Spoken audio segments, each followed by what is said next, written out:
Todos, bom dia a todos os irmãos, mais este dia em nome de Jesus. Queridos, o meu nome é Gabriel, sou aluno do Instituto de Teologia Gamaliel, na cidade de Taubaté, e mais esta manhã eu gostaria de estar compartilhando um estudo maravilhoso da parte do Senhor Jesus com todos os irmãos em nome do Senhor Jesus. Queridos, hoje vamos estar falando sobre união hipostática.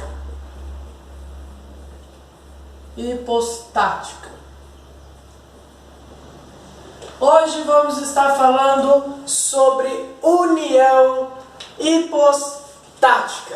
O que é união hipostática? Quando se fez esse termo? Quando criou esse termo? Quem que criou esse termo? E o mais importante de tudo, queridos, não é somente aprender sobre o termo, mas é aprender também usar esse termo dentro das escrituras sagradas, dentro da Bíblia Sagrada, porque é o que importa, queridos. O que importa é aprendermos as coisas na Bíblia Sagrada. Então vamos lá. Uma união hipostática. União, ela pode ser uma junção. Uma junção. Uma junção hipostática, ela vem do termo grego hipostesis. Hipostesis. No grego.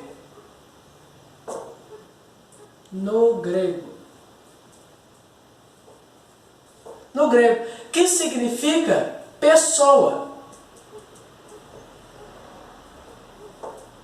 Pessoa ou pessoas.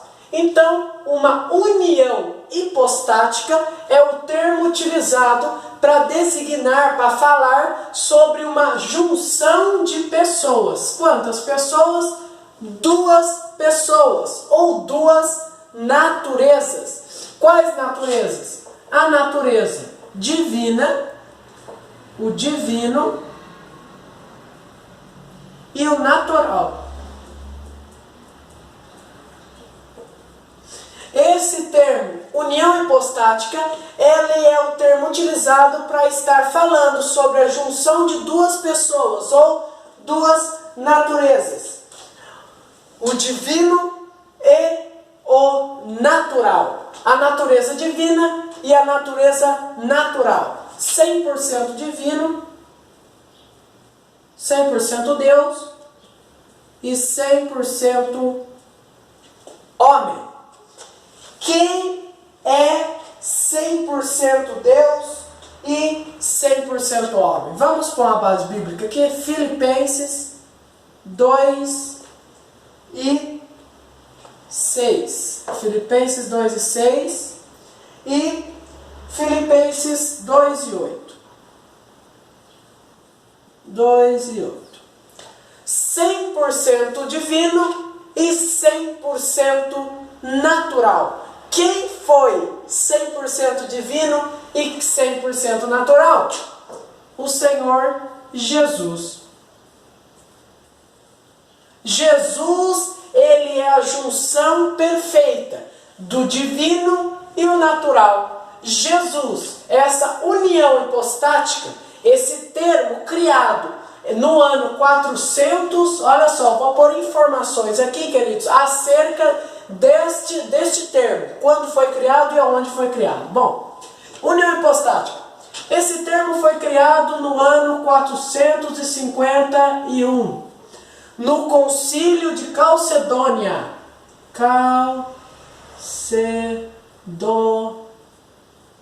Calcedônia. Por um homem chamado Teodoro.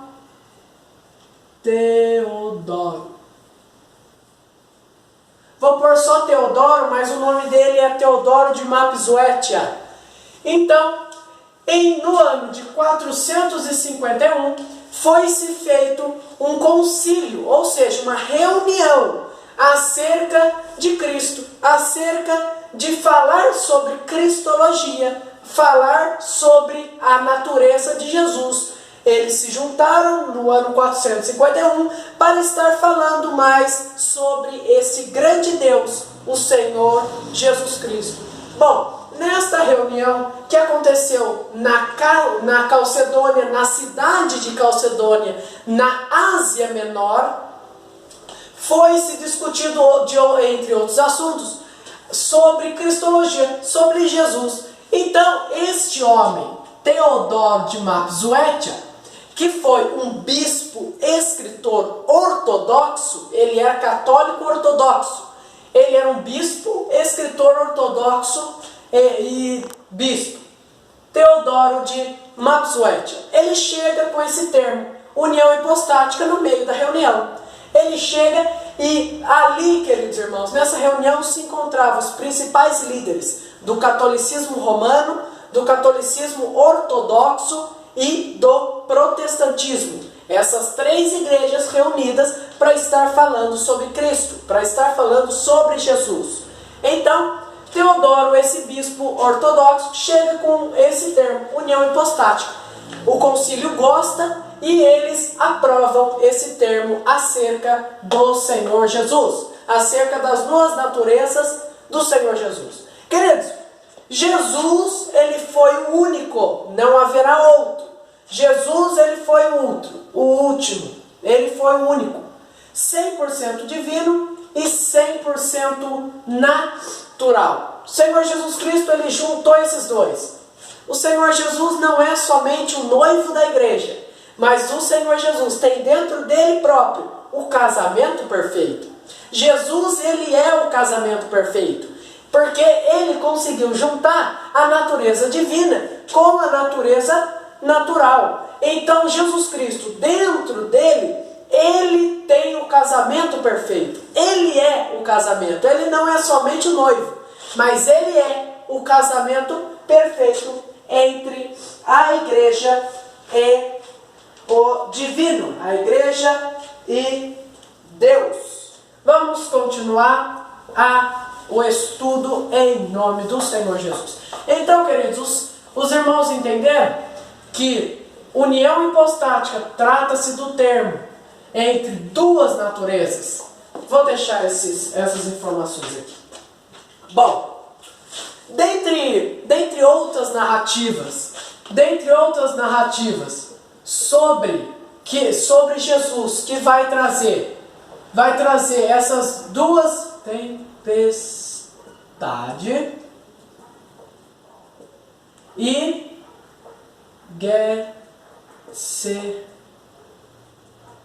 Getsemane.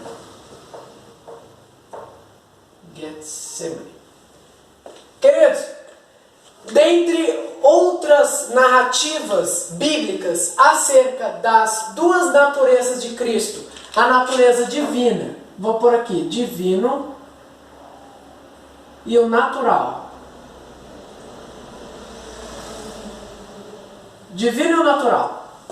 Dentre muitas narrativas que falam sobre o divino e o natural de Cristo agindo da mesma forma, no mesmo ato, na mesma história, queridos, como a da tempestade em Lucas 8, vamos com a base bíblica aqui, Lucas capítulo 8, versos do 22 ao 25, e também no Getsemane, lá em Lucas 22, Lucas capítulo 22, do 39 ao 46. Essas duas narrativas aqui, elas mostram para nós as duas naturezas de Jesus agindo em conjunto. Aqui nós percebemos as duas naturezas de Jesus agindo juntas. Porém, hoje não vamos estudar nem o período da tempestade no mar, nem o período do Getsemane, que também é algo maravilhoso, é algo importantíssimo para nós sabermos. Mas hoje vamos estudar sobre a tentação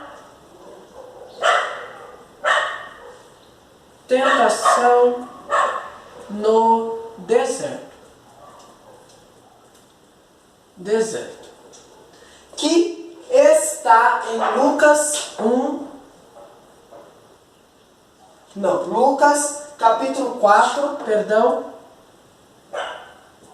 do 1 ao 13. Lucas 4, do 1 ao 13, vai dizer a narrativa bíblica da tentação de Cristo, na tentação de Jesus no deserto.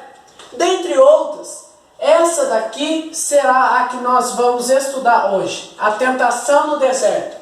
Aqui na tentação no deserto, vamos perceber, vamos aprender sobre as duas naturezas de Cristo agindo em conjunto, a natureza divina e a natural. Bom, queridos irmãos, depois de Jesus Cristo ele ter sido batizado lá em João capítulo 3, João capítulo 3, do versos do 13 ao 17, o Senhor Jesus Cristo ele vai até João Batista e lá ele é batizado. Por quê?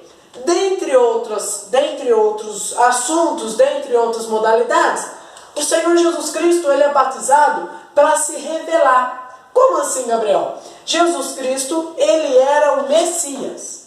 É Messias. Messias, o libertador de Israel. Dentro da palavra Messias, existe uma palavra hebraica, que é o Maim. É uma palavra hebraica, que significa aquele que é vindo das águas. Vindo das águas. Vindo das águas. O nome profético de Jesus, que Isaías vai dizer, é Messias. E dentro da palavra Messias existe a palavra Maim. Então o Messias ele necessitava vir das águas. O diabo pensou que o Messias era Moisés, porque Moisés foi tirado da água e a palavra Moisés também tem a palavra Maim dentro dela. Então o diabo se confunde pensando que Moisés era o Messias. Mas isso é história, é matéria para outro estudo em nome de Jesus. Bom, então Jesus Cristo ele se batiza para mostrar não somente para João Batista, mas também para poder mostrar para todo Israel que ele era o Messias. E ele saiu das águas, ele teve que passar pelas águas.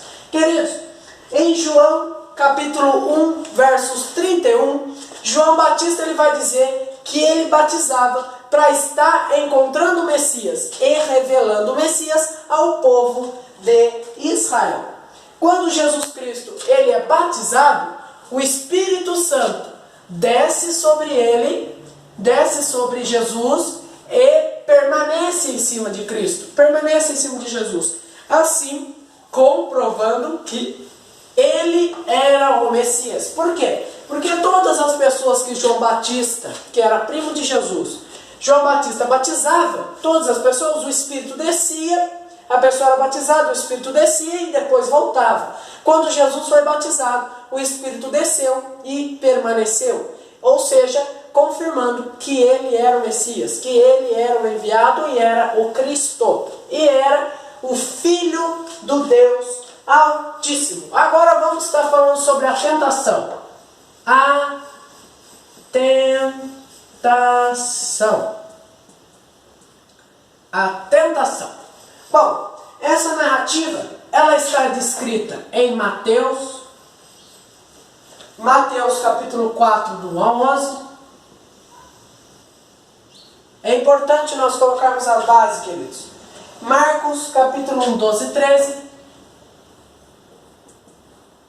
Marcos capítulo 1, versos do 12 e 13. E Lucas capítulo 4, do 1 ao 13. Essa narrativa da tentação de Cristo vai ser narrada por esses três homens, vai ser escrita por esses três homens, na visão desses três. Aqui em Marcos, vai dizer que Jesus passa 40 dias no deserto, sendo tentado, e vivendo no meio de feras.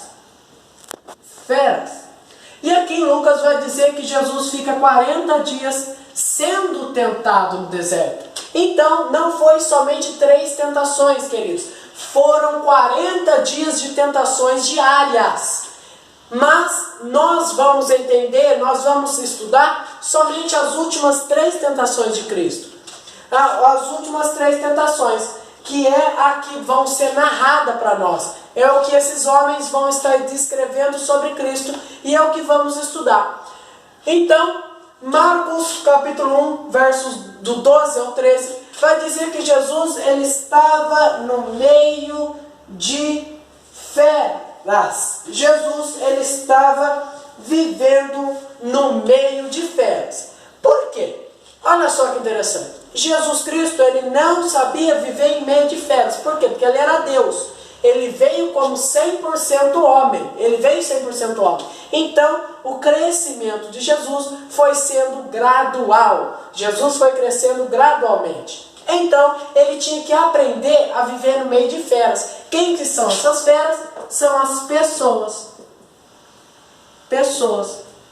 Por que as pessoas são comparadas a feras? Porque as pessoas queriam matar Jesus. Quando antes de Jesus começar a sua vida pública, ele teve que passar 40 dias no deserto aprendendo a lidar com feras, aprendendo a lidar com essas pessoas. Queridos, quando Jesus começou a vida pública dele, são 3 anos e meio de ministério. 3 anos e meio de ministério.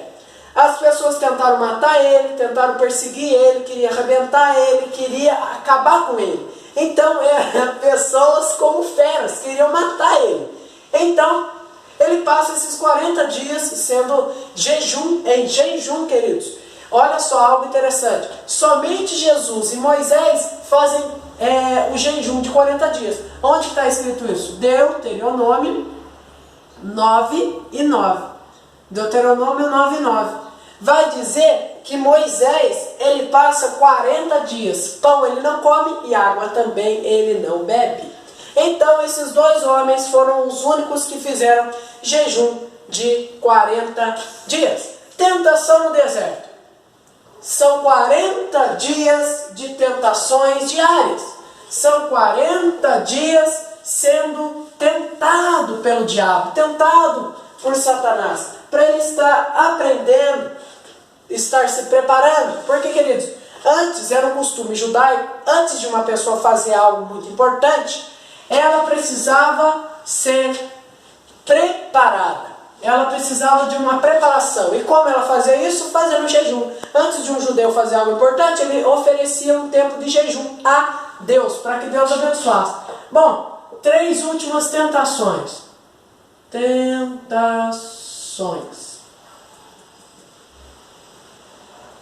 São 3 tentações, ligando com 3 partes.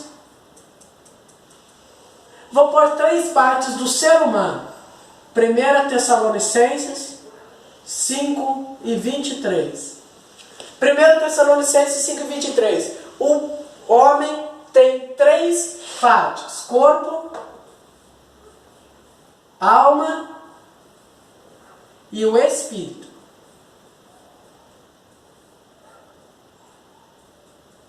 Corpo, alma e espírito. E da mesma forma, 3 tentações finais. Primeira tentação, fome. Vai dizer em Lucas que passados 40 dias, Jesus estava com fome. Em outras traduções, esfomeado, ou seja, muita fome. Então, fome é algo relacionado com o corpo do ser humano. Segunda tentação, a tentação da dúvida. Dúvida. Se tu és o Filho de Deus, lança-te daí para baixo, porque os anjos vão te segurar. Queridos irmãos, dúvida é algo da alma. Por quê? Porque é na alma onde temos os nossos sentimentos, onde temos o nosso pensar, o nosso psique. Vida na alma em grego é psique. Vamos por aqui? Psique. Vida no corpo é bio e vida no espírito é zoe. Isso em grego. Então, essa vida no psique do homem, no psíquico do homem, traz a dúvida. O diabo traz. Então, e a última tentação, glória e poder. Vou pôr poder. Poder com o espírito, tentando o espírito do homem. Bom, então, vamos lá. Primeira tentação. O diabo ele chega para Cristo e diz, se tu és o Filho de Deus, né? Que transforme essas pedras em pão. Jesus estava com fome. Ele podia sim transformar aquelas pedras em pães. Porém, a parte natural de Cristo, ele teve fome. Na parte espiritual, ele diz, não só de pão vive o homem, mas de toda a palavra que procede da boca de Deus. Queridos, se Jesus estivesse só na natureza natural, ele não conseguiria passar por essas provas, não conseguiria. Se ele não estivesse usando as duas naturezas, ele não conseguiria. Por quê? Porque nenhum ser humano, somente eu e você, consegue passar 40 dias sem comer, sem tomar água, morrendo de fome. Nós morreríamos, não passaríamos do terceiro dia. Porém, Cristo Jesus ele teve que usar, sim, a parte divina dele, a parte do divino, 100% Deus, para poder estar passando por isso daqui, com êxito, né? Com vitória. Então ele diz, na parte natural, ele estava com fome. Na espiritual ele diz, ó diabo, nem só de pão vive o homem. Por quê? Porque o espírito do homem é alimentado não só com pão, não com pão. Pão não alimenta o espírito do homem, mas a palavra de Deus alimenta o espírito do homem. Então Jesus Cristo estava falando, no meu espírito eu sou alimentado pela palavra do meu Pai, em obedecer. Em outra parte da Bíblia, Jesus diz, o meu alimento, o meu comer e beber é fazer a vontade do meu Pai. Vamos lá, segunda tentação. Se tu és o Filho de Deus, dúvida. O diabo coloca dúvida na mente de Jesus. Se tu és o Filho de Deus, se jogue daí de cima. O diabo leva Jesus Cristo até o cume do templo, um lugar muito alto do templo que ficava em Jerusalém. Cidade Santa é Jerusalém. Então o diabo leva Jesus lá em cima e diz, se tu és o Filho de Deus, se jogue daí, que os seus anjos irá te proteger. Aonde que está escrito isso? Salmo capítulo 91, versos do 11 e 12. Vai dizer que os anjos sim protegeriam a Cristo se ele dali pulasse. Porém, ele coloca uma dúvida. Se tu és o Filho de Deus, olha só que algo interessante. Olha só, se tu és o Filho de Deus mesmo, se jogue daí. Porque lá no Salmo 91 está dizendo que os anjos vão pegar o Filho de Deus. Então, ele quer mexer onde? No psique. Ele quer mexer onde? Na alma de Jesus. Ele quer mexer no psicológico de Cristo. Falar, pôr dúvida na vida dele, se ele era mesmo o Filho de Deus. Querido, isso não dá certo. Porque o Senhor Jesus Cristo, ele diz, não põe à prova o Senhor teu Deus. Quando Jesus Cristo, ele fala, não põe à prova o Senhor teu Deus, ele não só está falando que é Filho de Deus, mas está falando que ele é o próprio Deus. Porque olha só, em Deuteronômio capítulo 6, verso 16, vai dizer, não põe à prova o Senhor teu Deus. O diabo diz, se tu és o Filho de Deus, Jesus fala, peraí, eu não sou somente o Filho de Deus, mas eu também sou o próprio Deus. Não põe à prova o Senhor teu Deus. E a última tentação. Algo também interessantíssimo para estarmos estudando.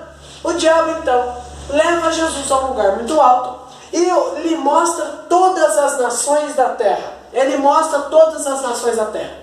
E diz para Jesus, Jesus, se você quer tudo isso daqui, eu vou te dar todo o poder que essas nações possuem. Eu vou te dar esse poder, se prostrado me adorares.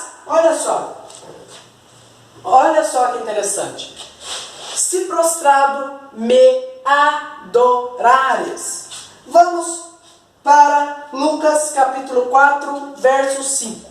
O diabo dizendo: eu te darei todo o poder e toda a glória destes reinos, porque me foram entregues, e tenho autoridade para dar a quem eu quiser.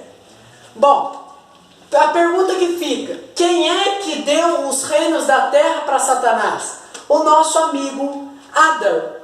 O nosso amigo Adão e a mulher dele, Eva, eles deram a regência da terra, eles deram a terra para Satanás. Onde que está escrito isso? Isaías, capítulo 52, verso 3. Vendidos a preço de nada. Adão vendeu uma parte do reino de Deus, que Deus tinha dado para Adão. Olha só. Vamos ler um outro texto aqui. A regência da terra e o jardim de Deus estava na mão de Satanás. Então, no começo, antes de Adão, a regência da terra e a regência do jardim do Éden original, que se encontra lá no céu, no segundo céu, estava tudo no poder de Satanás. Porém, olha lá, estava tudo no poder de Satanás. Onde que a gente vê isso? Ezequiel, capítulo 28, versos do 11 ao 19. E Ezequiel também, capítulo 31, do 1 ao 18.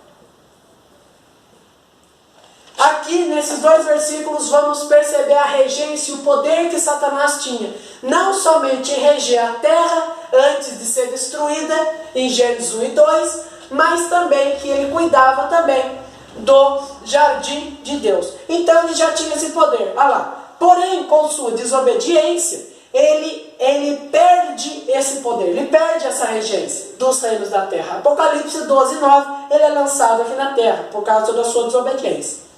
E isso passa para Adão. Deus agora passa a regência da terra para o homem chamado Adão e para sua mulher Eva. Também está vivendo aqui com ele, mas a regência estava na mão de Adão. Gênesis 1, do 26 ao 30. Adão perde para Satanás, porque ele vende para Satanás, aqui a preço de nada. Mas Jesus Cristo o recupera como nosso parente remidor, que já tem um estudo aqui, eu acho que é o estudo anterior, sobre o nosso parente resgatador, sobre a redenção do homem. Mas vamos prosseguir. Então, todo o poder estava sim nas mãos do diabo, ele não estava mentindo, Adão tinha dado para ele. Porém, Jesus Cristo, ele diz o seguinte: retira-te, Satanás, adorar é só a Deus. Deuteronômio 6 e 13. Queridos irmãos, Satanás tenta Jesus Cristo nas três áreas do ser humano. Depois de passados tudo isso aqui, depois de Jesus ter passado essas três tentações, os anjos do céu vêm e servem a Cristo. Mateus 4 e 11. Os anjos vêm e alimentam a Jesus. Queridos irmãos, nós passamos por tentações todos os dias, mas temos que ter consciência e temos que ter paciência para estarmos passando por essas provações e não cedendo para o diabo. Não podemos ceder. Temos que permanecer firmes na rocha, firmes na fé, para que o Senhor Jesus Cristo possa mandar os anjos dele depois dessa provação, sermos aprovados. Ele manda os anjos dele para estar nos dando bênção, vitória e a provisão. Queridos irmãos, guarde essa palavra no teu coração. Estudo sobre as tentações de Jesus Cristo vai ensinar muito para a nossa vida de hoje, vai nos ensinar a viver neste mundo. União hipostática, as duas naturezas de Jesus agindo em conformidade, agindo juntas. Queridos, guarde essa palavra no teu coração. Dê lá um joinha aí se você gostou. Deixe sua dúvida nos comentários se você teve alguma dúvida. E se inscreva no canal se você também não é inscrito. E até o próximo estudo, se assim Deus permitir, em nome de Jesus. Amém.